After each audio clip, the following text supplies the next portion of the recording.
Mes amis, bien le bonjour, je tente une vidéo depuis dehors, j'espère que la qualité du son sera au rendez-vous. Je suis un petit peu sonné, je vous le cache pas, il fait 30 degrés. J'ai voulu échapper à l'hiver européen, mais j'ai l'impression que cette chaleur assortie d'une humidité voisine de 100% n'est pas vraiment en train de me réussir. J'ai reçu une question dans le WhatsApp. Quelqu'un qui me dit: Aldo, j'ai fait des études, j'ai fait une licence en histoire, et même j'ai travaillé sur l'histoire médiévale. Et puis maintenant j'ai fini, je cherche un travail, j'en trouve pas. D'accord?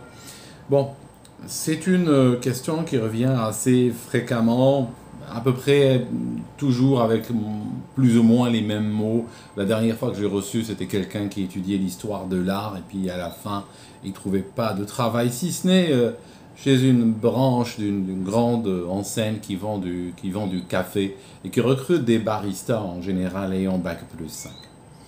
Alors, j'aimerais vous dire quelque chose. Mettons, on va jouer un jeu. Mettons que j'ai deux PDF ici. J'ai deux documents de 100 pages chacun. Mettons, j'en ai même trois. Et je veux les vendre. Alors, le premier document, par exemple, c'est un document qui vous raconte l'histoire médiévale. J'ai fait 1 an de recherche sur l'histoire médiévale. J'ai résumé cela en un document de 100 pages, je veux le vendre. Un autre document, voilà, j'ai visité les musées d'Europe et j'ai écrit des textes qui m'ont été inspirés par des toiles. Voilà, j'ai vu des toiles et puis chaque fois qu'une toile m'a inspiré, j'étais avec un groupe de gens et puis on a fait des danses de bar sur ce sujet-là pour voir un peu ce que ça nous a inspiré. Puis dans la foulée, j'ai écrit les pensées qui sont venues avec. Et voilà, ça c'est un deuxième PDF. Troisième PDF, j'ai vécu 1 an au Japon, dans un endroit où vivent des gens qui sont presque tous centenaires. C'est l'endroit au monde où il y a la plus grande espérance vie. Et puis, j'ai découvert le secret de leur santé. J'ai découvert dans leur manière de vivre, leur manière de manger, leurs habitudes. J'ai découvert un certain nombre de choses assez inattendues et j'ai consigné ça dans un document. À votre avis, lequel va le mieux se vendre? Si je mets ces 3 documents sur le marché, lequel va le mieux se vendre? Je ne vous réponds pas à la question, je vous laisse vous deviner lequel. J'aimerais vous dire une chose, mes amis. Lorsque vous voulez faire des études, et ça j'insiste, je ne sais pas combien de fois j'ai expliqué cela à des jeunes, je pense que si j'étais payé 1 euro à chaque fois que j'explique ça à un jeune, je serais devenu millionnaire. C'est très simple. Quand vous allez faire des études, c'est pour gagner un savoir. C'est pour apporter un savoir dans votre hangar à savoir. Vous allez rapporter du savoir que vous allez mettre en magasin. Ce savoir-là, vous le ramenez dans quel but? Vous le ramenez dans le but de le revendre soit sous forme de salariat, qui est en général la manière la plus vile de vendre son savoir, mais voilà, dans notre forme de monde, on est nombreux à être condamnés à cette forme de travail, de relation de travail, ou bien il peut servir aussi dans un contexte d'entrepreneuriat, qui n'est pas non plus de tout repos. Il ne faut pas croire que parce qu'on est dans l'entrepreneuriat que finalement on va forcément mieux gagner sa vie et tout ça, mais bon, ça se discute, ce n'est pas le sujet de la vidéo. Mais ce que je cherche à dire, c'est que quand on va acquérir un savoir, c'est typiquement pour le revendre. Ce savoir va nous donner une compétence, cette compétence sera valorisée dans notre société et des gens seront prêts à payer pour cette compétence-là. Donc, c'est très simple. Si tu as une compétence en histoire médiévale, combien de personnes vraiment sont prêtes à venir te payer pour écouter de ta part des récits sur l'histoire médiévale? Est-ce que ça te permet de vivre? Je ne dis pas qu'il y a 0 personne. Je ne dis pas qu'il y a 0, il y en a. Il y a des gens qui seraient prêts à te payer. Même les PDF dont je vous ai parlé, je ne dis pas qu'il y en a un qui se vend très bien et les autres pas du tout. Je dis qu'il y en a un qui se vendra probablement très bien et que les autres, on en vendra un tous les 10 jours, tous les 2 mois. D'accord? Il y a une niche pour certaines choses. Mais est-ce que ça permet de vivre? Est-ce que ça permet d'avoir un succès commercial? Est-ce que ça permet de subvenir à ses besoins? Probablement. Probablement pas. C'est la dernière vidéo que je fais dehors. Je réalise qu'il y a énormément d'insectes. Donc, qu'est-ce que je cherche à vous dire?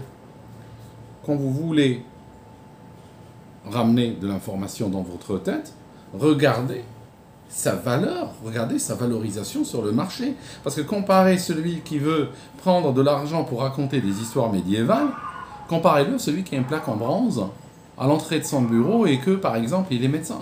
Par exemple. Les deux sont passés par l'université, les deux ont dépensé des années de leur vie, les deux ont appris des choses. C'est pas du tout le même revenu, c'est pas du tout la même stabilité, c'est pas du tout la même indépendance financière. Je veux dire, il faut pas vous engager dans dans des histoires qui n'ont aucun sens. Et les histoires, moi je vous dis un truc, bon, si vous êtes là-dedans et vous allez finir dans 2 mois, continuez, ne vous arrêtez pas, on est d'accord. Mais si vous contemplez ou vous caressez l'idée de faire des études d'histoire de l'art, si l'année prochaine, par exemple, vous avez envie d'étudier l'histoire de l'art, ou l'histoire des musées, ou l'histoire médiévale, moi je vous arrête tout de suite. Hein. Vous êtes en train de perdre votre temps. Hein. Quelqu'un doit être direct dans cette histoire. Je vais avoir le mauvais rôle, d'accord? Je vais passer pour un type pas sympa. Ok, je vais passer pour un type pas sympa. C'est pas grave, je suis prêt à prendre des claques, mais je vais vous faire gagner des années de votre vie. D'accord? Ok, moi le type pas sympa, je vous le dis tout de suite, c'est une arnaque ces études. Vous êtes en train de perdre votre temps. On est en train de vous voler votre temps. Vous savez ce qui va se passer? Vous allez rentrer là-dedans, et vous êtes dans une voie qui va quelque part vous rassurer parce elle va maintenir le statu quo. Vous avez fait ces études-là. Et puis, pendant 2 ans, 3 ans, 4 ans, 5 ans, combien de temps vous voulez rester? C'est pas important. Pendant ce temps-là, il y a un statu quo qui est maintenu. Ça signifie que vous êtes à l'université, vous vous réveillez le matin, vous avez votre cartable et tout ça, tout va très bien. Pendant ce temps-là, au moment où vous finissez vos études, ben voilà, vous faites face à un mur. Soit vous travaillez dans une kebaberie, soit vous travaillez à vendre du café, soit vous travaillez à la caisse dans un supermarché. Voilà, des emplois qui, entre nous, soit dit entre nous, vous aurez pu faire avant de perdre les 5 ans. Hein, d'accord? Parce que quitte à faire, honnêtement, quitte à aller dans l'emploi précaire, si franchement c'est ça votre aspiration, vous voulez faire de l'emploi précaire, bah faites-le maintenant, quoi. Hein, gagnez au moins du temps. Hein, peut-être que d'ici 4 ans ou 5 ans, tu seras la caissière en chef, quoi. Au lieu de toucher le SMIC, tu toucheras peut-être 1,5 fois le SMIC, c'est tout. D'accord? Au lieu de faire quoi? Rentrer dans une université, aller leur acheter un savoir qui a sa noblesse. Il n'est pas sans noblesse, d'accord? L'histoire de l'art, l'histoire avec un grand H et tout, c'est extrêmement intéressant. Hier soir, j'avais une conversation avec quelqu'un, un ami, au sujet de l'histoire. On est revenu sur les arcanes de certains passages de l'histoire de l'humanité. Je peux vous dire, c'est passionnant, c'est très intéressant. Mais tu ne gagnes pas ta vie avec ça, il ne faut pas se leurrer non plus. D'accord? Les universités. Les universités sont des machines à vendre quoi? Ben à vendre des diplômes. Alors, il faut se mettre à leur place. Hein. De toute façon, eux, tu sais, tu veux un diplôme, ils te le vendent. Hein, et ils te vendent un diplôme n'importe quoi, finalement. Ils n'ont rien à cirer de ta perspective par la suite et de tes débouchés et tout. Ils ne sont pas là pour ça, eux. C'est pas leur but. Donc tu t'inscris. Pour chaque tête qui s'inscrit chez eux, ils reçoivent des subventions étatiques et tout ça. Donc, je vais dire, plus il y a de gens, plus ils sont gagnants, eux. C'est pas leur problème.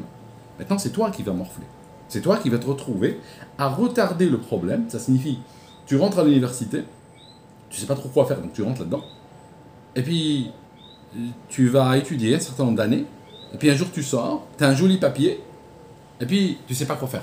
Ça signifie, en fait, le problème que tu avais en rentrant, tu l'as exactement en sortant. Et en fait, entre deux, tu as juste maintenu le statu quo, tu as raté des opportunités, tu as pris des années, tu as perdu des années, tu as vieilli, tu as dépensé de l'argent, le monde est devenu plus compliqué qu'il l'était avant, tout ça, et puis finalement, qu'est-ce qui te reste? Ben voilà, il te reste une main devant et une main derrière, comme on dit. D'accord? Donc mes amis, avant de partir sur des études à la Mickey Mouse, réfléchissez quand même, hein. C'est clair. C'est vraiment du commerce, le savoir. Le savoir, c'est du commerce. Entendons-nous bien. Quand je discutais hier soir avec un ami sur l'histoire, il est féru d'histoire, il ne gagne pas sa vie avec l'histoire, je peux vous le dire tout de suite. D'accord? Vous pouvez toujours apprendre quelque chose parce que c'est sympa, parce que vous aimez bien, parce que ça vous amuse, parce que ça vous passionne. Moi, j'ai rien contre. C'est un hobby. Ça vous coûte de l'argent, ça vous coûte du temps, ça rapporte rien. Mais bon, c'est le propre d'un hobby. Hein. Il y a des gens, ils font du ski nautique. Je vais dire, ils ne vont pas gagner leur vie avec du ski nautique, mais ils payent, tout ça, mais voilà, c'est sympa. Mais quand il s'agit de gagner sa vie, il faut réfléchir sur un plan purement commercial. Il faut être froid, il faut être glacé, il faut réfléchir. Si je mets tant d'années, je mets tant d'argent dans cette histoire, j'ai envie de voir du retour sur investissement. Réfléchissez en termes de ROI, retour sur investissement. Ne partez pas sur des études où le ROI est de 0, et même négatif. Je veux dire, ça n'a pas de sens, mes amis. D'accord? Toujours réfléchir par rapport au retour sur investissement. Est-ce que ces études valent la peine en tant qu'investissement? On me demande 5 ans de ma vie, on me demande tant d'argent, même si les études sont gratuites. Attention, les 5 ans de la vie ne sont pas gratuites. Hein. Les 5 ans sont inestimables. Il y a des choses que l'argent peut payer et d'autres que l'argent ne paye pas. Hein. D'accord? Les années, l'argent ne les paye pas. Parce qu'elles ne reviendront jamais. Hein. Les années qu'il y a derrière vous, il est peu probable qu'elles reviennent. D'accord? Donc, il faut valoriser vraiment ces années que vous passez là-dedans. Même si les études sont gratuites ou elles sont financées par une bourse ou par les parents ou autre. Et à partir de là, vous regardez un petit peu, est-ce qu'il y a un débouché de l'autre côté? S'il n'y a pas de débouché de l'autre côté, s'il n'y a pas de projet de l'autre côté, bon, ça ne sert à rien. Je veux dire, vous ne vous réveillez pas le matin, quoi, restez chez vous. Hein. C'est tout, hein, moi je vous le dis. D'accord? Donc, voilà, c'était un rappel très important. Ce genre de sujet, je crois que je vais probablement faire une vidéo sur ce sujet tous les 3 mois. Hein, et il faut, hein, parce que c'est des millions d'années de vie humaine qui sont perdues, hein, sans arrêt, dans ce genre de conneries. D'accord? Voilà mes amis, je vais vous laisser. Je suis en train de me faire dévorer par des petites bêtes que j'arrive même pas à voir. Il y en a tellement que certaines sont vraies, d'autres je crois que je suis en train de les imaginer. D'accord? Parce qu'une fois que tu te fais attaquer, après tu développes, je sais pas, je crois que j'en ai même bouffé. Ah oui, je crois que j'en ai bouffé. C'est dégueulasse. Ah, moi, c'est dégueulasse. Ok, mes amis, on se voit dans une autre vidéo. À bientôt.